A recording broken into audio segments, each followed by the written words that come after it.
Hi, welcome to my channel. Today I'm gonna show you for a Honda CRV from 2019 to 2023. I'm gonna show you how to change a color on the dashboard. So here I'm on the dashboard and I'm on the panel. So uh, I'm gonna hit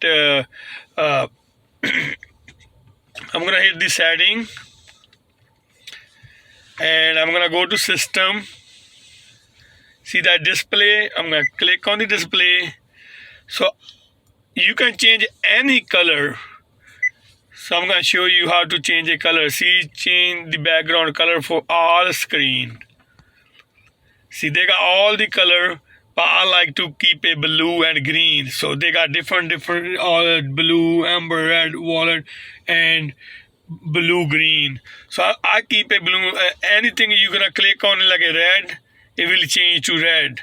And but I'm gonna keep a blue. Even see everything change.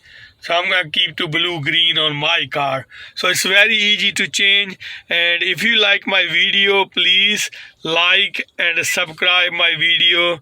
And please and give me a comment and give me thumb up. Okay, thank you watching my video. Have a good one. Thank you.